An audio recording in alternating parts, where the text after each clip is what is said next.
Paliwanag ang ilang senador na kabilang sa minority bloc kung bakit wala na sila sa loob ng Senate building nang magkagulo.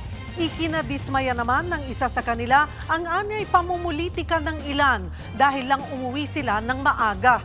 Narito ang Frontline Report. Bakit nga ba wala na sa Senado ang Senate minority nung nagkaputukan?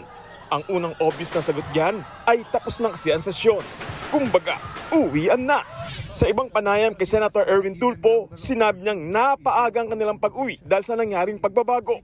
Meron daw dapat caucus ang lahat ng mga senador para pag-usapan ng assignment sa mga nabakanteng posisyon sa iba't ibang komite. Pero bigla silang inabisuhan ni Senate President Alan Peter Cayetano na pang-majority na lang daw ang meeting. Kaya pagkatapos ng sesyon, nag-uwian na ang minority. Si Senator Risa Hontiveros nga, nagpunta agad ng probinsya para sa isang scheduled conference. Huwag naman daw sanang gamitin sa pamumulitika ang pag-uwi ng mga empleyado ng Senado. Dagdag pa ni Hontiveros, isa lang ang dahilan kaya iniintriga pa ang pag-uwi ng mga minority senator. Ang lahat ng ito ay para sa isang tao na ayaw harapin ng batas.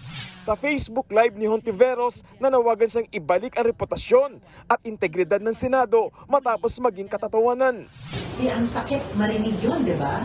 Na laughing stock tayo, ang sakit marinig na yung isa pang how can we regain our integrity, my God. Ayun ang pinaka-currency ng institusyon tulad ng Senado. But we just have to face it. That is our painful but necessary task right now. And primarily responsible ang leadership manguna dyan. Tinabla rin ni Senator Kiko Pangilinan ang mga kumakalat na chismis na alam daw nila na magkakagulo. Hindi raw yan totoo. Ang totoo raw, umuwi siya ng maaga dahil meron siyang meeting. Parinding kinundinan ni Senator Sherwin Gatchalian ang nangyaring pamamaril sa Senado. Dapat din daw agad na matukoy kung sino ang nag-utos ng eksena sa Senado nang mapanagot sa ilalim ng batas. Lalo't sa loob pa mismo ng institusyon ito nangyari. Isa raw itong pagpapakita ng kawalan ng respeto at pag-atake sa rule of law ng bansa. Para naman kay Senator Bam Aquino, nakakabahala ang mga karahasan sa institusyon. Aniya, walang puwang sa bansa ang nangyaring pamamaril sa loob ng Senado. Sabi naman ni Senator Ping Lacson, he who has the means, opportunity and motive is the most probable suspect.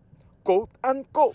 Nagbabalita mula sa Frontline, Gary De Leon, News 5. Mga kapatid, Cheryl Hosing po, maging maalam at may pakialam sa mga napapanahong issue at headlines. Mag-follow at mag-subscribe na sa social media pages ng News 5.